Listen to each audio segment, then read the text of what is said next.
కొలతలు కొలుస్తాడు దేవుడు, విడిచిపెట్టాడు ఎవరిని. ప్రతి ఒక్కరిని కొలతలు కొలుస్తాడు. నేను మనుషులను ప్రేమించడానికో నన్ను కొలతలు కొలుస్తాడు. ఓకే, వాక్యంలోకి వెళ్దామా? కొద్దిసేపు నేను కొలతలు చెప్పి ముగించేస్తాను. ఎవరు చూడండి అమ్మ, వచ్చిన చూడండి, ఆదికాండము మరియు షేతు 4వ అధ్యాయం 20వ వచనం చదవండి. మరియు షేతునకు కూడా కుమారుడు పుట్టెను, అతనికి ఏనోషను పేరు పెట్టెను. అప్పుడు యెహోవా నామమున ప్రార్థన చేయుట ఆరంభమైంది. ఎవరి నామమున? యెహోవా నామమున. యేసు నామమున కాదు. ఎవరి నామమున? యెహోవా నామమున. అంటే ఇదంతా ఇప్పటివరకు తండ్రి ఇవన్నీ అడిగి వేడుకుంటున్నాం, యేసుక్రీస్తు నామమున అనుకుంటాం కదా. అప్పుడు యెహోవా నామములో అడిగి వేడుకోవాలి. ఇప్పుడు యేసుక్రీస్తు నామములో ఏ విధంగా అడుగుతున్నాం అంటున్నాం కదా, అంతకుముందు యెహోవా నామములో అడుగుతున్నాం. అంటే ఏది అడగాలన్నా సృష్టికర్తను అడగాలనే ఒక మార్పు ఎవరికి వచ్చిందంటే ఆదాము కుమారులలో కయ్యను ఏబేలు అన్న చేత చంపబడ్డాడు. కయ్యను మాత్రం దేశదిమ్మరైకి తిరిగినప్పుడు మరొక కుమారుడు దేవుడు షేతును ఆదాముకి ఇచ్చాడు. ఆ ఆదాము కుమారుడు షేతు ప్రార్థించాడు. అలా ఆరంభమై ప్రార్థన అనగానే దేవునితో మాట్లాడు. మీకు ఎన్నోసార్లు చెప్పాను, మరోసారి చెప్తున్నాను. ఇలాగా ప్రార్థన చేసేటప్పుడు ప్రతి ఒక్కసారి నేను ఏం చెప్తాను అంటే, బైబుల్ చెప్పింది, నేను చెప్పింది కాదు. కనుక ప్రియులారా, మత్తయి సువార్త 6వ అధ్యాయము మరొకసారి వినాలనుకుంటారు కదా, వినాలి. నేను చెప్తే వినప్పుడు ప్రియులారా, యేసు ప్రభు వారు ఎలా చెప్పారో ఆ మాటను మనం కొంచెం జాగ్రత్త కలిగి వినడానికి సిద్ధపడాలని ప్రాఫిట్ మనం చేస్తున్నాను. ప్రార్థన అనగానే మరలా అప్పటి వరకు యేసు ప్రభు వారు రాకంటే ముందు వరకు యెహోవా నామములో ప్రార్థిస్తున్న ప్రార్థన యేసు ప్రభు వారి దగ్గరకు వచ్చేలోపు యేసు ప్రభు వారు ప్రార్థన చేస్తున్నప్పుడు శిష్యులు అడిగారు, ఈ లోకంలో యేసు ప్రభు వారు రాకంటే ముందు యెహోవా నామములో ప్రార్థన చేసేవారు. మరి మొట్టమొదటి ప్రార్థన చేసేది కాకుండా వేరే ప్రార్థన కాబట్టి మరి నీవు దేవునికి ఎలా ప్రార్థిస్తున్నావు అన్నప్పుడు ప్రార్థనకున్న వినయం చెప్తున్నాం కదా. ప్రార్థన చేస్తున్నప్పుడు దేవుడు మన మాట వినాలి. అర్థమవుతుందా? ప్రార్థన అనగానే దేవుడు మాట్లాడుతున్నాం, దేవుడితో మాట్లాడుతున్నాం, దేవుడు వినాలి. అర్థమవుతుందా? వింటే మనకు జవాబు వస్తుంది. ఇప్పుడు మీరు ఎవరితోనైనా మాట్లాడుతున్నారు, మీకు 10,000 అవసరం ఉంటుంది. 10,000 అవసరం ఉన్నప్పుడు నువ్వు 10,000 కావాలని ఆయనతో మాట్లాడుతుంటే ఆయన వినకపోతే ఏమర్థమవుతుందమ్మా? ఎన్నిసార్లు చెప్పాలి? వింటున్నావా లేదని అంటాం. విన్నావు ఆయన ఏం మాట్లాడలేకపోతే ఇప్పటివరకు నేను ఏం చెప్పాను, ఏం తలవుతాడు ఏముతాడు అంటే ఏం చెప్పంటే మళ్ళీ అర్థమైనట్టు చెప్పాలి. అంటే మనం మాట్లాడేది ఒకరు వింటుంటే వాళ్ళు సమాధానం ఇస్తుంటే మనకు సంతోషంగా ఉంటుంది. మరి దేవునితో ఈ భూమి పైన ఉన్న 800 కోట్ల మనుషులు దేవునితో ఒకేసారి మాట్లాడినా దేవుడు ఒకేసారి వినగలిగిన శక్తి గల దేవుడు.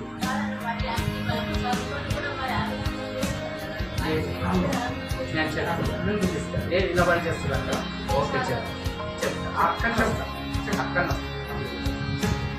ఏంటంటే పిల్లరా, దేవుడు మనకి ఒక ఫోన్ చేస్తామనుకుంటున్నారా? ఫోన్ చేస్తే ఏమొస్తుందమ్మా? ఇంకొకరు మాట్లాడుతుంటే మనం ఫోన్ చేస్తే ఏమొస్తుంది? బిజీ వస్తుంది, ఎంగేజ్ వస్తుంది. ఇంకొకరితో మాట్లాడుతున్నా కాసేపు అనేది ఫోన్ చేయండి అని చెప్తుంది. మరి మనము ఒకరితో మాట్లాడుతున్నప్పుడు ఇంకొకరితో మాట్లాడుతున్నప్పుడు కాసేపు అయినాక ఫోన్ చేయండి అన్న మాట. మరి దేవునితో ఎప్పుడన్నా మాట్లాడుతున్నప్పుడు ఇంకొకరు ప్రార్థన చేస్తుంటే దేవునికి దగ్గరికి వెళ్ళి దేవునితో ఇంకొకరు మాట్లాడుతున్నారు కాబట్టి కాసేపు అయినాక నువ్వు మాట్లాడు, కాసేపు లైన్లో ఉండి అంటదా? ఇంకొకరు మాట్లాడుతున్నారు కాసేపు అయినా కాదు. ఒకవేళ అట్లా ఉన్నది అనుకోండి, దేవునితో మాట్లాడుతుంటే అసలు మన లైనే కనెక్షనే. దేవునితో మాట్లాడుతుంటే 800 భూమి మీద 800 కోట్ల మనుషులు ఒకటేసారి దేవునితో మాట్లాడుతుంటే దేవుడు అందరి మాటలు విని అందరికి ఒకటేసారి సమాధానం చెప్పగలిగిన శక్తి గల దేవుడు. 800 కోట్ల మనుషులు ఒకటేసారి మాట్లాడుతుంటే అందరు మాట్లాడుతుంటే ఒకటేసారి విని అందరికి సమాధానం చెప్పగలిగిన శక్తి గల దేవుడు. మనం మాత్రము ఒకరు మాట్లాడుకుంటే ఇంకొకరు మాట్లాడుతుంటే ఇప్పటివరకు ఏం చెప్పు ఆయన మాట్లాడుతుంటే సరిగా వినలేదు, మరోసారి చెప్పాలి. కానీ దేవుడు అలాంటి బలహీనుడు కాదు, శక్తిహీనుడు కాదు. శక్తిమంతుడు. కనుక పిల్లరా, దేవుడు నీవు అడిగేది ప్రతి ఒక్కటి ఇస్తాడమ్మా. అర్థమవుతుందా? నీకు ఆరోగ్యం బాగాలేదా, దేవుడు నడిపిస్తాడు. నీకు కాళ్ళ నొప్పులు ఉన్నాయా, దేవుడు నడిపిస్తాడు. నువ్వు అడిగే విధానం కాబట్టి దేవుడు నీకు ఇవ్వడం లేదు. 14 వచ్చిన నీవును నీవు వచ్చావు, నీ ఇంటి వాళ్ళు వచ్చారా, నీ బాధ రాకపోతే నీకు అర్థం కాదు వాక్యం. నీకు ప్రార్థన చేసుకోవడానికి నీకు ఎప్పటికీ వాక్యం చేసింది ఎవరంటే సేవకులే. నీకు ప్రార్థన అవసరం ఉంటే నీ ఇంటి వారందరూ ఏ మాట వలన రక్షణ పొందుదురో ఆ మాటలు అతడు నీతో చెప్పునని తన ఇంట నిలిచి తనతో చెప్పిన యొక్క దేవదూతను దేవుడితో నీ సమస్య నీవు చెప్పుకుంటే బాగుంటుంది, ఇంకోటి చెప్తే బాగుంటుంది. నీ సమస్య నీకు అర్థమవుతుంది. ఏ బలహీనత ఉందో, ఏ టైంలో నీకు ఏమవుతుందో. హాస్పిటల్కి వెళ్ళిన తర్వాత మనం ఒకరు తీసుకెళ్తాం కదా, మన వాళ్ళకి బాగా మనం వెంట వెళ్తాం. ఏమైంది చెప్పంటే ఆమె కడుపు అంటే నువ్వు ఏదైతే రక్షింపబడతావో ఆ రక్షింపబడాల్సిన మాట నేను నా సేవకుడు మనం చెప్పండి. మనం చెప్పినట్లయితే ఆమెకే రోగం తగ్గుతుంది. నువ్వు చెప్పమ్మా, నీకే వదిలినారా ఇంటి ఆ సమస్యలన్నీ విన్న తర్వాత డాక్టర్ ఏం పరిష్కారం వస్తున్నప్పుడు మరి రెండే నీకున్నాయి పరిష్కారం ఏమన్నా ఎన్నో వచ్చినప్పుడు అవన్నీ నువ్వు చెప్తాను. వేరే వాళ్ళకి చెప్పి ఏ మాట వలన రక్షణ పొందుదురో ఆ మాట అతడు నీతో కనీసం ప్రార్థన చేసుకోవడానికి కూడా నువ్వు ఎలా రక్షింపబడ్డావేమో. ఒకవేళ నీకు ఈ రోజు రక్షణ వాక్యం అర్థం కాలేదేమో, ప్రార్థన ఎలా చేయాలి, మన ప్రార్థన పిల్లలు వచ్చి ఈరోజు మాట ఒక ఎమ్మెల్యే వచ్చాడు, ఇంకా నీ బంధువులు మీ సమస్యలన్నీ చెప్పండి అన్నప్పుడు రక్షణ అంటే ఏం పోయి ఈ లోపు జేబులు చేసుకొని నా సమస్యలు చెప్తే వింటావంటే వింటాడమ్మా. వీడు ఎవరిని పక్కకు జేబులు చేసుకొని ఇప్పుడు వచ్చేటప్పుడు ఎలా రావాలమ్మా. ఇంకొకరు వచ్చారు అనుకోండి, నెత్తికోకుండా చెప్తున్నాడు అనుకో, ఏం ఎమ్మెల్యే సమస్యలను రక్షించు ఆయన దగ్గర ఎలా ఉంది సమస్యలు చెప్పాలి. చేతులు కట్టుకోవాలి, వినయం కట్టుకోండి. సార్ అది కాదు సార్, మా సమస్య సార్, ఇక మా ఊరికి రోడ్లు వస్తారు, ఇక మా ఇంటి పైన వీళ్ళు ఎప్పుడు మా ప్లేసే కానీ ఈ ప్లేస్ని వీళ్ళు ఆక్రమించుకున్నారు సార్, వాళ్ళు ఇస్తలేరు సార్. ఇక కొన్ని సమస్యలు అన్నీ చెప్పినప్పుడు ఆయన ఏమంటాడు తెలుసా, అందరి మాటలు వింటాడు కానీ నీ ప్రవర్తనను చూస్తాడు. వాడు జేబులో చేయి పెట్టుకున్నవాడా, పక్కకు పోయి వాడు ఎత్తి కొనుక్కుంటున్నాడు, వాడు పక్కకు పోయి ఎవరి మాట వింటాడో చేతులు కట్టుకొని వినయంతో మర్యాదించి మాట్లాడిన మాటకు నీకైతే పో దిగేస్తా పో. ఎంతమంది వచ్చారు, 100 మంది వచ్చారు, 100 మంది ఎవరు నాకు ఇష్టం, ఎవరు మర్యాద మాట్లాడారు వానికి చెయ్యి, ఇది అంటలేదా. మరి మనిషికే అంత విలువిస్తున్నప్పుడు, మనిషికే అంత మర్యాద ఇస్తున్నప్పుడు, మరి ఈ 3 లోకాలను, ఆకాశాన్ని, సూర్యుని, చంద్రుని, నక్షత్రాలను, భూమిని, పరలోకమును, నరకమును, ప్రతి దాన్ని దేవుడు తన కనుసైగలు నడిపిస్తున్న దేవుడు ఆయన దగ్గర నీ వినయం ఏది, నీ విధేయత ఏది, అర్థమైందా? నీ వినయం ఏది, నీవేమిది వినయత ఏది, నీ భయం ఏది, నీ భక్తి ఏది. ఆ దేవుని దగ్గరకు వచ్చినప్పుడు నువ్వు ఎలా ప్రార్థన చేస్తున్నావు. ఆయన వినాలంటే ఆయన చెప్పినట్టు వింటేనే నీ ప్రార్థన వింటాడు, లేకపోతే వినడు. ఆయన చెప్పినట్టు ఆయనకు నచ్చేటట్టు ఎవరు చేస్తారు భూమి పైన ప్రార్థన అంటే అంతకుముందు చేస్తున్నారంట పరిసయ్యులు. ఆ ప్రార్థన ఎలా చేస్తున్నారు చూడండి పిల్లరా. మత్తయి సువార్త 6వ అధ్యాయము, మత్తయి సువార్త 6వ అధ్యాయం 5వ వచనం. మరియు మీరు ప్రార్థన చేయనప్పుడు వేషధారుల వలె ఉండొద్దు, మనుషులకు కనబడవలెనని సమాజ మందిరంలోనూ వీధి మూలలలోనూ నిలిచి ప్రార్థన చేయటం వారికి ఇష్టము. వారు తమ ఫలము పొంది ఉన్నారు, నిశ్చయంగా మీతో చెప్పుచున్నాను.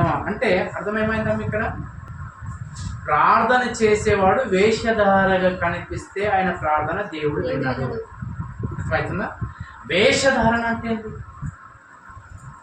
వేషధారణ అంటే నీవు ప్రార్థన చేయనప్పుడు వేషధారణ వల్ల ఉండదు. వేషధారణ అంటే ఏంటి? వేషం అంటే ఏంటమ్మా?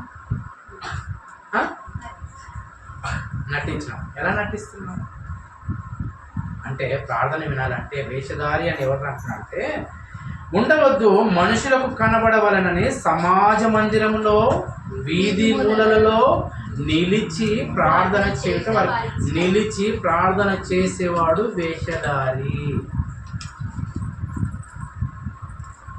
ఇప్పుడు మీరు ఆలోచించండి, మీ సంఘాలలో మీరు వెళ్తున్న చర్చిల్లో ఎంతమంది నిలబడి ప్రార్థన చేస్తే ఆ పాస్టర్ ప్రార్థన దేవుడు వినడు. వినడుగాక వినడు, అంతే. ఇంకా మళ్ళీ దీనికి ఏది ఇంకా అలా చేస్తే ఇలా చేస్తే తనకి ఇంకా అర్థమైందా? నువ్వు వెళ్తున్న చర్చికి వెళ్తున్నాడు, పౌలు గారు ఏమంటారు తెలుసా? నన్ను గురి చూసి నన్ను వెంబడించండి. సంఘాన్ని చెప్తాడు, నేను ఎలా బ్రతికానో నన్ను చూసి వెంబడించండి, నా జీవితాన్ని చూసి వెంబడించండి, నా బ్రతుకుని చూసి వెంబడించండి. అంటే నేను ఎవరి దగ్గర ఒక రూపాయి అడగకుండా నేను పరిచయం చేస్తాను. ఎవరి దగ్గర నేను ఫ్రీగా భోజనం చేయలేదు. నేను ఎలా బ్రతికానో ఆ బ్రతుకుని చూసి నన్ను వెంబడించాను అని పౌలు గారు చెప్పినప్పుడు యేసుప్రభువు వారు ఏమంటారు తెలుసా? నిలబడి ప్రార్థన చేస్తే వాడి ప్రార్థన నేను ఖచ్చితంగా వినను. 100 సార్లు కాదు, 200 సార్లు అయినా ఎన్నిసార్లు ప్రార్థన చేసినా దేవుడు వినడు. గుర్తుపెట్టుకో. ఇప్పుడు మీరు ఆలోచించాలి, మీరు ఎంతమంది సేవకులు ప్రార్థన చేసేటప్పుడు నిలబడడం కాదు, కూర్చొని చేస్తే కూడా వినరు.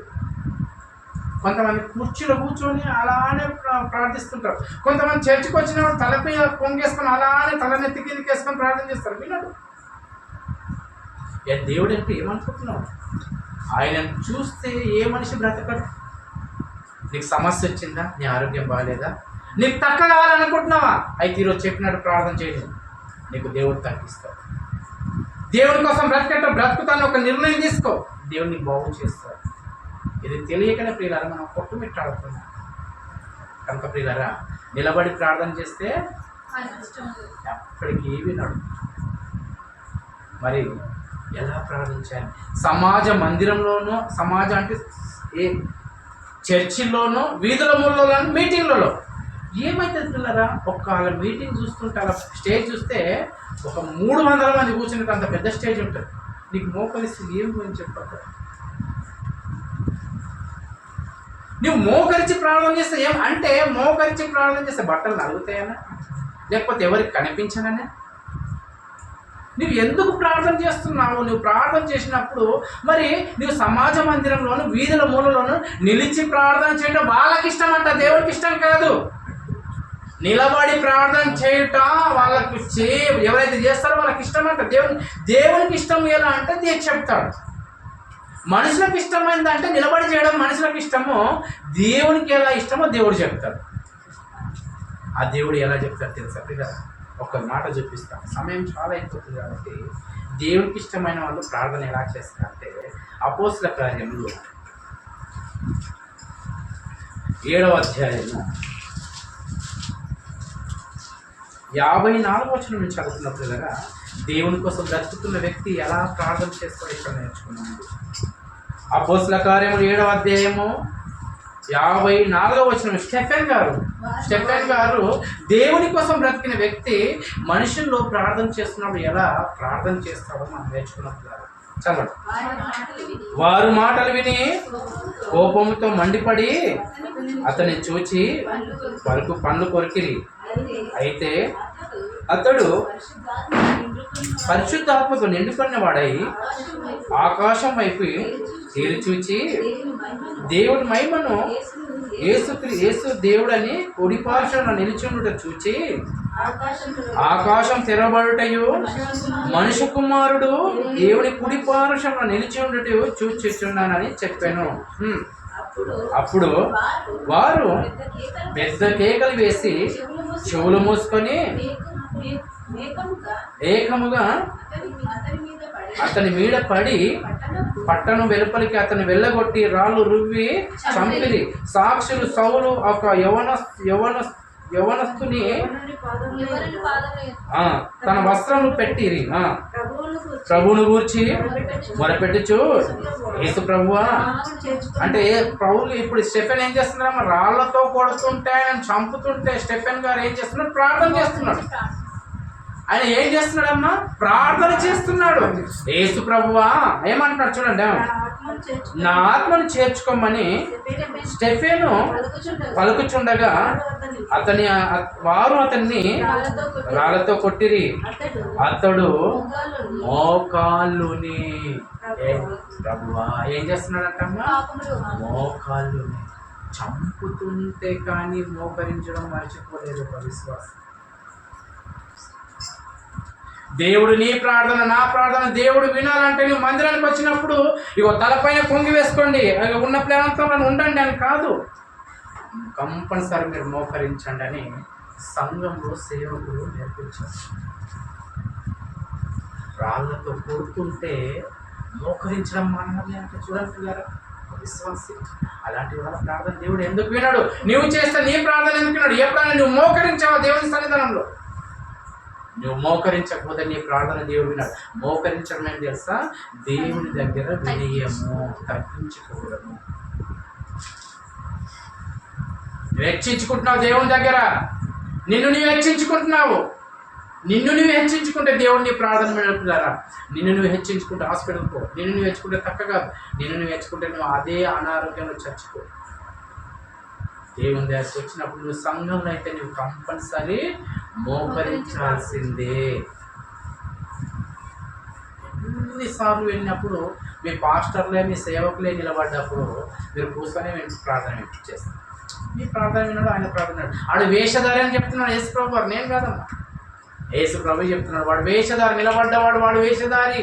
వాడు నా సేవకుడు కాదు. నా సేవకుడు ఎలా ఉంటాడు తెలుసా? నాకు లోబడతాడు. నా సేవకుడు ఏమంటాడు తెలుసా? నాకు భయభక్తులు కలిగి ఉంటాడు. నా సేవకుడు ఏం చేస్తాడు తెలుసా? నేను చెప్పిన మాట వింటాడు. నా సేవకుడు ఎవడు తెలుసా?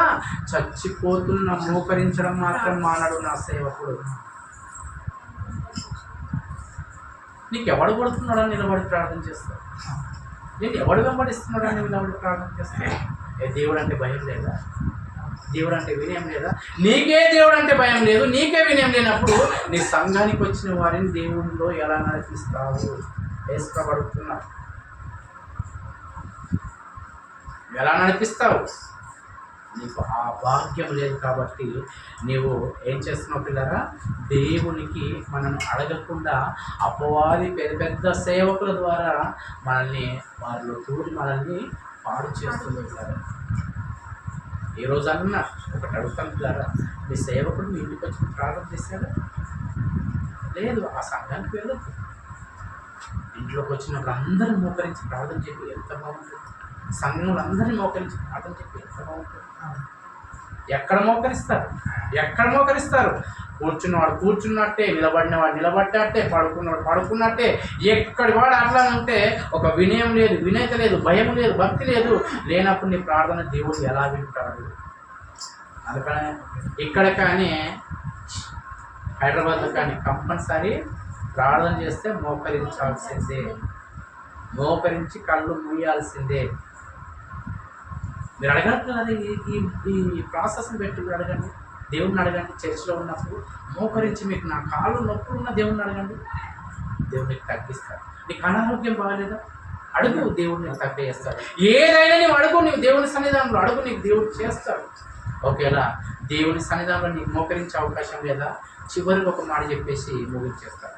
అంటే ఈయనని కాదమ్మా, శిష్యులందరూ ఏం చేస్తారు? మోకరించే ప్రార్థన చేస్తారు.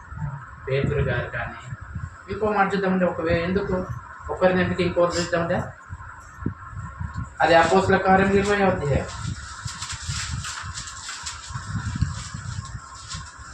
అపోస్తల కార్యం 20వ అధ్యాయము 36వ వచనం చూడండి పిల్లలు. పేతురు గారు పౌలు గారు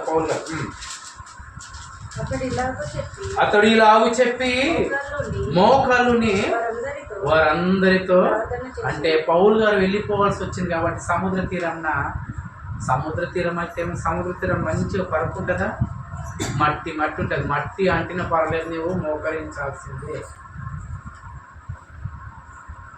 సముద్ర తీరమున మోకరించి ప్రార్థించాలి, అందరితో మోకరించాలి. యేసు ప్రభు మనం మోకరించాడు ఎప్పుడన్నా చూద్దాం. ఎందుకు చెప్తున్నాను ఈ మాటలు అంటే పిల్లలు, ఈ మాటలు మీరు నేర్చుకోవాలి. నేర్చుకుంటే కానీ మీకు అర్థం కాదు. లూకాసు వార్త 22వ అధ్యాయం 41వ వచనం. లూకాసు వార్త 22వ అధ్యాయం 41వ వచనం. లూకా సువార్త 22వ అధ్యాయం 40వ వచనం చదవండి అమ్మా. వారి యొద్ద నుండి రాతివేద దూరంన మోకాళ్ళుని తండ్రి అంటే ఏం చేస్తున్నాడంట యేసుప్రభు వారు? యేసుప్రభు వారు చివరి ప్రార్థన గెత్సేమనే తోటలో ఇప్పుడు 40 రోజులు ఉపవాసం ఉంటున్నారు కదా, యేసుప్రభు చచ్చిపోయాడు అంటున్నారు కదా, ఆయన ఏం చేస్తున్నాడు? ఏ పాపం చేయని యేసుప్రభు వారు, ఏ తప్పు చేయని యేసుప్రభు వారు అంత గొప్ప వ్యక్తి దేవునికి మోకరిస్తున్నారంటే, ఈరోజు నువ్వు మోకరించకపోతున్నావు అంటే నీ ప్రార్థన ఎప్పటికీ దేవుడు వినడు. నువ్వు అడిగేది కూడా దేవుడు చెయ్యడు, నువ్వు అడిగిన దానికి కూడా దేవుడు జవాబు ఇవ్వడు. అర్థమవుతుందా పిల్లరా? నువ్వు మోకరించి సన్నిధానంలో మోకరించి చివరికి ఒక మాట చెప్పేసి ముగించేస్తాను. మరి ఒక మాట చెప్పాడు, నీకు నీ సన్నిధానంలో నీకు అవకాశం దొరకలేదు, ప్రార్థన చేసుకునే అవకాశం దొరకలేదు, కానీ నీకు ఇంటికాడ అవకాశం దొరుకుతుంది ప్రార్థన చేయడానికి. అర్థమవుతుందా? నీకు సన్నిధానంలో దొరకలేదు అవకాశం ప్రార్థన చేయడం, ఇంటికాడ దొరుకుతుంది. ఇంటికాడికి వెళ్ళినప్పుడు అదే యేసుప్రభు వారు ఏమని చెప్తున్నారు చూడండి పిల్లరా. 6వ వచనం, మత్తయి సువార్త 6వ అధ్యాయం 6వ వచనం. మత్తయి సువార్త 6వ అధ్యాయం 6వ వచనం. అంటే ఇంట్లో చేసే ప్రార్థన వేరే ఉంటుంది, అంటే చర్చ్లో చేసే ప్రార్థన వేరే ఉంటుంది. ఇప్పుడు చూడండి, నీవు ప్రార్థన చేయనప్పుడు నీ గదిలోనికి వెళ్ళి తలుపు వేసి రహస్యమందున్న నీ తండ్రికి ప్రార్థన చేయము, అప్పుడు రహస్యమందు చూచు నీ తండ్రి నీకు ప్రతిఫలం ఇచ్చును. అంటే నీవు ఇక్కడ చర్చిలో నీకు స్థానం నీకు దొరకలేదు సమయం, ఇంట్లోకి వెళ్ళావు, ఇంటికాడైతే ఎవరు ఉండరు కదమ్మా. అప్పుడు ఏమంటుంది తెలుసా? అందరు పడుకున్నారా చూడు. అయితే ఏం చెయ్యి, నువ్వు చేసే ప్రార్థన ఎవరికి తెలియకూడదు, నీకు తెలిసి ఉండాలి, దేవుడికే తెలిసి ఉండాలి. అయితే మరి ఇప్పుడు ఇంట్లోకి వచ్చిన తర్వాత మోకరించి ప్రార్థన చేస్తావా? చర్చిలో అయితే నువ్వు మోకరించాలి, కానీ ఇంట్లో వేరే విధంగా ప్రార్థన చేయమని చెప్పాడు దేవుడు. అర్థమైందా? ఇంట్లో నువ్వు లోబడు, నువ్వు ఇంట్లో మందిరంలో అయితే నువ్వు లోబడు, ఇంట్లోకి వెళ్ళినప్పుడు నువ్వు మొత్తానికి దేవునికి సమర్పణగా చేసుకొని నీ సాష్టాంగం. ఇప్పుడు చూడండి మత్తయి సువార్త 26వ అధ్యాయము. మత్తయి సువార్త 26వ అధ్యాయము. ఇంట్లోకి వెళ్ళి అప్పుడు యేసుప్రభు వారు ఏమంటే తెలుసా పిల్లరా, ఒక శాస్త్రి పరిసయుడు వచ్చేమని తెలుసా? యేసుప్రభు వారు చేస్తున్న మహిమలు కానీ, కుంటి వారికి పాలిస్తున్నాడు, గుడ్డి వారికి కళ్ళిస్తున్నాడు, చెవిటి వారికి వినిపిస్తున్నాడు, నాలుక మాట్లాడడానికి మాట్లాడిస్తున్నాడు, చనిపోయిన వారిని లేపుతున్నాడు, కుష్ఠ రోగులు బాగు చేస్తున్నాడు. ఎన్ని విధాలుగా యేసుప్రభు వారు ఈ అద్భుతాలన్నీ చేసినప్పుడు ఒక గొప్ప వ్యక్తి యేసుప్రభు దగ్గరకు వచ్చాడు. శాస్త్రవేత్తలు అంటే ఇప్పుడు తెలుసు కదా, ర్యాకెట్లు పంపిస్తారు, అలాంటి శాస్త్రవేత్తలు, బైబిల్లో ఉన్న శాస్త్రవేత్తలు, బైబిల్ను పరిశీలించిన శాస్త్రవేత్త వచ్చాయని తెలుసా? యేసుప్రభువా నేను వెంబడించాలంటే నేను వెంబడిస్తాను, నువ్వు ఎక్కడుంటావు అడ్రస్ చెప్తే అక్కడ వచ్చి నీ దగ్గర ఉంటాను. ఏమన్నాడమ్మా? యేసు నువ్వు ఎక్కడుంటావు చెప్పు, అడ్రస్కి వచ్చి నేను ఉంటా అంటే యేసుప్రభుని తెలుసా? ఆకాశం నక్కల గొరియలు ఉన్నాయి, ఆకాశ పక్షుల గూళ్ళు ఉన్నాయి, కానీ మనిషి కుమారునికి తల వాల్చుకుంటే స్థలము లేదు అన్నాడు. అంటే నాకు ఇల్లే లేదురా నాయన, నాకు అడ్రస్ లేని వ్యక్తిని అని చెప్పేశారు యేసుప్రభు. ఈరోజు మనకి ఇల్లు లేవు, అడ్రస్ లేవు. ఇండ్లు ఉన్నాయి, అడ్రస్ ఉన్నాయి. యేసుప్రభుకు అడ్రస్ లేదు. పుట్టినప్పుడు ఎక్కడ పుట్టాడో తెలియదు, చచ్చినప్పుడు ఎట్లా చచ్చిపోయాడో తెలియదు. అడ్రస్ లేని వ్యక్తి భూమి పైన ఎవరంటే మొట్టమొదటి యేసుప్రభు. ఆయనకు అడ్రస్ ఎక్కడో తెలుసా? పరలోకం. మనకు అక్కర్లేదు అడ్రస్, ఇక్కడ ఉన్నాయి అన్ని అడ్రస్లు. ఇక్కడ బ్రతుకు కోసం అడ్రస్ మనకు మొత్తం, అక్కడ అడ్రస్ లేవు. కనుక పిల్లరా, యేసుప్రభు వారు మీ ఇంట్లోకి వెళ్ళినప్పుడు ఎలా ప్రార్థన చేయమంటారు? చర్చిలో నువ్వు ప్రార్థన చేస్తున్నావు అనుకో, ఇంత పాపాత్మ, ఇంత మంచిదాన్ని, ఎంతో మంచిదాన్ని నాకు నటించగలుగుతుంది, నేను ఇంత గలిసిపోతుందా, ఇంత చెడ్డదనం అనుకుంటావని నీకు అంటే నేను అందరూ వ్యతిరేకిస్తారు కదమ్మా. నీ బాధ, నీ రోగం ఎవరికైనా నేర్చి వచ్చింది అనుకో, ఆ చర్చిలో చెప్పుకుంటారా? చెప్పుకోరు. అప్పుడు ఏం చేయమంటున్నాడు? నువ్వు ఎవరైనా తిట్టామనుకో చర్చిలో చెప్పుకుంటారా? ఎవరైనా దొంగతనం చేశారనుకో చర్చిలో చెప్పుకుంటారా ప్రార్థన? నీకు ఇవన్నిటికీ మార్గం ఏంటంటే ఇంటికి వెళ్ళిన తర్వాత అందరు పడుకున్నారా? పడుకున్నారు. అయితే ఏం చేయి, తలుపేసుకొని ఏం చేయి, ఇలా ప్రార్థన చేస్తే వింటాను అని చెప్తున్నారు. చదవండి ఇప్పుడు మత్తయి సువార్త 26వ అధ్యాయము 39వ వచనము. కొంత దూరం వెళ్ళి సాగిలపడ్డాడు. అంటే ఏం చేశాడమ్మా? ఇంట్లోకి వెళ్ళి ఎలా ప్రార్థన చేయాలి? సాగిలపడి. నువ్వు చర్చిలో సాగిలపడవు, చర్చిలో ప్లేస్ సరిపోదు. అర్థమైందా? నువ్వు చర్చిలో సాగిలపడకు, ఇంట్లో సాగిలపడు. చర్చిలో మోకరించు, ఇంట్లో సాగిలపడు. నిజంగా కొత్త వాళ్ళు వింటుంటే ఎంత ధన్యమో మీరు రోజు మాట్లాడి. నువ్వు ఈ మాటలు తీసుకెళ్ళి మీరు వెళ్తున్న చర్చిలోకి వెళ్ళిన పాస్టర్ చచ్చిపోయిన వరకు సమాధానం చెప్పారు. పాస్టర్ గారు ఇంటికి వెళ్ళిన తర్వాత ప్రార్థన ఎలా చేయమన్నాడు, యేసు ప్రభు ఎలా చెప్పాడు, ఎలా చేయాలంటే ఇగో చర్చిలో తెలిసిన సమస్యలన్నీ ఇంటికాడ వెళ్ళి చెప్పు. అది కాదు ఆయన చెప్పుకోవడం కరెక్టే, కానీ ఇంటిలోకి వెళ్ళిన తర్వాత సాగిలపడి ప్రార్థన చేసి, ఇగో ఈ శరీరం సమస్తం నీవిచ్చావు తండ్రి, ఈ శరీరం పైన అధికారం నీదే తండ్రి, నాది ఏది లేదు తండ్రి, ఈ శరీరం పైన నీది అధికారం కాబట్టి నేను అడుగుతున్నాను, కాబట్టి నీ చిత్తం అయితే నాకు దయచేయి అని అడుగు. నీకు 2 సెకండ్లలో దేవుడు నీకు ప్రాబ్లమ్ని సాల్వ్ చేస్తాడు. భయము భక్తి కలిగి నువ్వు ప్రార్థన చేయి. ఎలా చేస్తారంట మిశ్ర గారు? సాగిలపడంటే ఒక చిన్న ఉదాహరణ చెప్పేసి ముగించేస్తాను. వాక్యం అయిపోయింది, సమయం అయిపోతుంది కనుక పిల్లరా, మీరు ఏదన్నా అడగను పిల్లరా, మీకు ఈ చర్చిలో ఉన్నప్పుడు నాకు మోకాళ్ళు వస్తున్నాయి కాబట్టి మోకాల్లో నేను వంగలేని అనుకోకూడదు. అది వంగుతేనే నీకు దేవుడు చేస్తాడు. నువ్వు అది చేస్తేనే నీకు దేవుడు ఇవ్వాలనుకుంటున్నాడు దేవుడు, కానీ నువ్వు అది చేయవు. అబ్బో అది ఎంత గొప్పవాడు తెలుసా, నీకు మోకాళ్ళు నొప్పి ఉన్నాయి. ఆ భాష అట్లని చెప్తాడు, నువ్వు మోకరి చెప్పు. నీవు వచ్చామని తెలుసు, ఎన్నిసార్లు ఆ చర్చికి పోయినా నాకు ఆ మోకాళ్ళ నొప్పి తగ్గలేదు. ఆ చర్చికి కూడా ఒక షేప్ ఉండడము బెటర్. నేను అలా చేస్తాను. అప్పుడు ఈ మోకాలు ఎరిగిపోయినా పర్లేదు, ఒకరోజు చచ్చిపోతాను, నేను దేవుని సన్నిధానంలో మోకరించాల్సిందని మోకరించు. దేవునికి అసాధ్యమైనది ఏది లేదు. మనం ఏం చేస్తా, బాధ ఉన్న వాళ్ళు అలానే కూర్చోండి అంటే ప్రార్థన దేవుడి దగ్గర వినయం భక్తి నేర్పించడం లేదు. మొట్టమొదట భయము భక్తులు నేర్పించడం లేదు. దేవుని ద్వారా ఎలా మాట్లాడి ఎలా ఉండాలని నేను నేర్పించడం లేదు. అలా మోకరించి నువ్వు దేవుడు చెయ్యకపోతాడు. నువ్వు దేవుడి పైన విశ్వాసం ఉంచు. నా దేవుడు నన్ను నమ్ముకున్న దేవుడు నాకు తగ్గిస్తాను విశ్వాసం ఉంచు. నీకు చేస్తాను. విశ్వాసం లేదు, నీకు భయం లేదు, భక్తి లేదు, అందుకని నీకు దేవుడు ఏం చేయడు. నీకోసం నువ్వు చేసుకోవాల్సిన ప్రార్థన ఇంకో దగ్గరికి వెళ్ళి అడుగుతున్నావు అంటే నీ భక్తి అక్కడనే కనిపించింది. నీ భక్తి లేదని నువ్వు ప్రార్థన చేయాలి, ఇంకోటి దగ్గరికి వెళ్ళి ఒక పాస్టర్ దగ్గరికి వెళ్తున్నావు అంటే నీ భక్తి ఎక్కడనే కనిపించింది, నీకు భక్తి లేదు అని. ఒక మాట చెప్తున్నాను, దయచేసి మీకు ఏదైనా అయినప్పుడు పాస్టర్ కంటే ముందు మీరు చేసుకొని ప్రార్థన మోకరించండి అక్కడనే, లేకపోతే ఇంట్లో శాస్త్రంగా పడండి. మీకు దేవుడు చేస్తాడు, దేవుడు చేయడంట. దేవునికి అసాధ్యమైనది ఏది పిల్లలు. కనుక ఇప్పుడు ఒక ఎగ్జాంపుల్ చెప్తాను. భార్య భర్తలు కొట్లాడారు, లేకపోతే ఎవరో కొట్లాడారు, అన్నదమ్ములు కొట్లాడారు అనుకో, లేకపోతే భార్య భర్తలు కొట్లాడిన తర్వాత ఒక చిన్న ఎగ్జాంపుల్ ఏమంటారంటే, ఇక నాకు వద్దు, నన్ను మాటలు తిట్టింది, మా అమ్మని తిట్టింది, ఇక నన్ను ఎంతో గలిసి తిట్టేసి వెళ్ళిపోయింది, అది నాకు వద్దు అంటాడు లేదా? అంటాడు. సంసారం చేయడానికి పోయింది, వద్దుగా నాకు వద్దే వద్దు అంటుంటాడు. ఎంతమంది చెప్పినా వద్దు అంటున్నాడు. అప్పుడు పంచాయతీ చేస్తారు కదా, కొట్లాడి అవన్నీ చేసినా వెళ్ళిపోయినాడు, పంచాయతీ చేసినప్పుడు భర్త ఏమంటాడు, వద్దే వద్దు, ఎట్లా వెళ్ళిపోయినా నాకు వద్దు, అవసరం లేదు. ఒకవేళ వీలైతే భార్య భర్తల గురించి ఇంకోసం మంచిగా వివరించుకున్నాం. భార్య పాత్ర ఏంటి, భర్త పాత్ర ఏంటి, పిల్లల పాత్ర ఏంటి అన్నీ నేర్చుకోవాలి.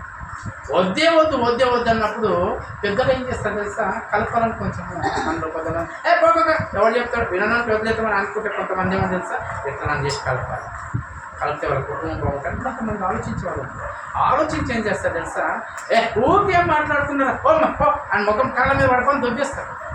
ఏం చేస్తారు, కాళ్ళ మీద పడిపో, ఎన్నిసార్లు చెప్తావు, ఇది ఒక్కసారి కాళ్ళ మీద పడగానే వద్దు అంటుంటే అంటే ఏమని తెలుసా, కాళ్ళ మీద పడ్డ దగ్గర కనికరించుకొచ్చేది.